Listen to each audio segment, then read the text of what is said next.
là vậy mà nô hè quên ba hè là quên chỉ nô hè lên non chỉ ba chỉ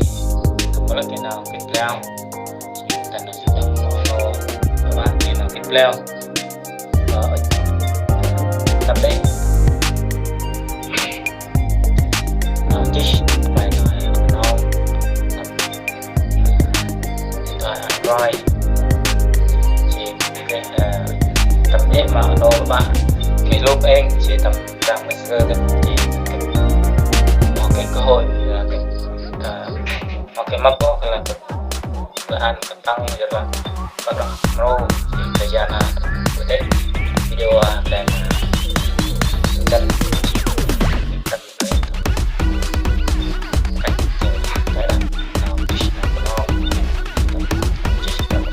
jam jam là tập cười đó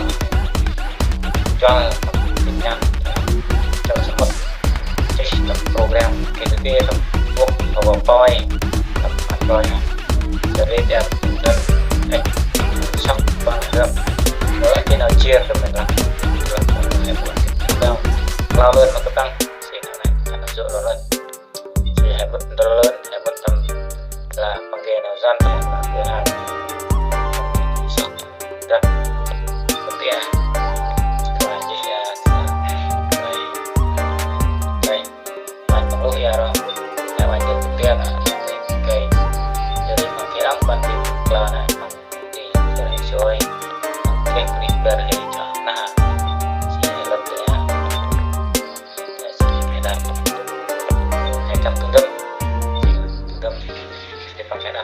hàng chính là kẹp bằng bộ xử lý đáng đấy là bằng cây tâm chỉ trên này hãy cặp trung tâm chỉ là e là thành công không chỉ hãy trở lại chỉ bằng dây e là chỉ là thành công trở lại ở chưa phần mềm anh hay là đấy tâm em một kiểu cớ giờ là hãy cớ bằng mỗi cho rồi hãy thoát bật giống như thoát bình thường tâm rồi bằng e làm hộ kéo là hãy dây giả sử cầm dây ra 5 phần là cầm dây bằng mau kéo hơn vài nào nào rồi hamba từng ăn kề rồi nó cái đặt từng là nó cái đặt xịn nó cái đặt sẽ một tiếng cho là anh máy là cái đặt bàn phím là ngôn ngữ cái đặt khác nhau là anh rồi nó dần đẹp về là ngôn ngữ và phương thức nhập rồi hãy chọn được ngôn ngữ và phương thức nhập chấm thế rồi phải sợ thì là ngôn ngữ quốc gia bằng bên là Việt Nam hay đâu giờ đấy là bằng ốp đang cái đặt bàn phím thì rồi hãy chơi đúng không chơi sau đây là bàn phím dân tộc Tây Nguyên rồi hãy bao cái lật tiền rồi bằng là theo phương thức nhập này có thể thu nhập tất cả văn bản bản nhập bao gồm dữ liệu cá nhân như mật khẩu và số thẻ tín dụng. Phương thức nhập này đến từ ứng dụng bàn phím dân tộc Tây Nguyên sử dụng phương thức này là bấm theo ok nhé. Ok đấy thì bằng họ hay là hoàn toàn chia rồi đây hãy thêm đồng tiền phương thức nhập thì là bấm tiền ok nhé. Ok đấy thì bằng họ hay là hoàn toàn chia rồi đây hãy thêm đồng tiền phương thức nhập thì là chọn bộ có Tây Nguyên cây thì là bằng cây hôm thì rồi đây hãy trở lại cho đây là mất cái chỗ ở lòng huynh thì bằng cái ring chứ ring sẽ là tờ mỏng hoặc là ốp bằng cái chứ không thêm một sẽ là ốp bằng cái rồi nó và bằng lốt bằng là é bằng cái chỉ é đăng bằng làm một cái e bằng cái é bằng làm một cái chỉ ở nó hay lật bằng lật e lật ra bài đó ai bè bè bằng cái e thêm không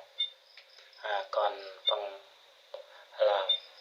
ứng dụng em được bằng một cái nhéo vậy sẽ là Tây Nguyên cây trong tầm gần đây chỉ là ớ bằng cái sắn sẽ ớ thì sẽ là rồi phải là năm bộ bình thường ấy thêm không chỉ là phòng chữ ba bằng cái tiếc là e o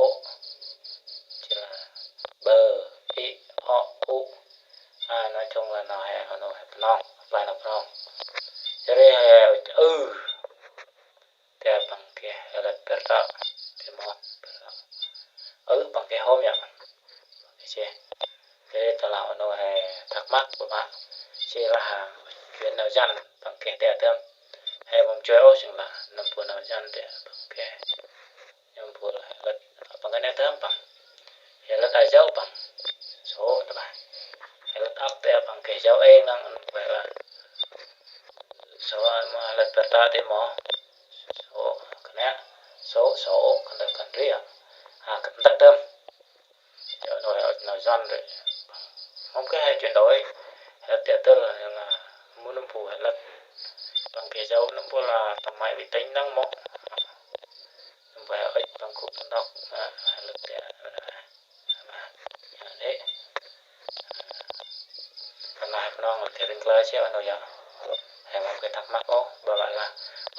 một cái hay thì là này hay còn lần tới thăm bài bạ bằng cái bằng cái sản phẩm là thì loại hà nội hay năm video chỉ ăn cập một lao đó chính là năm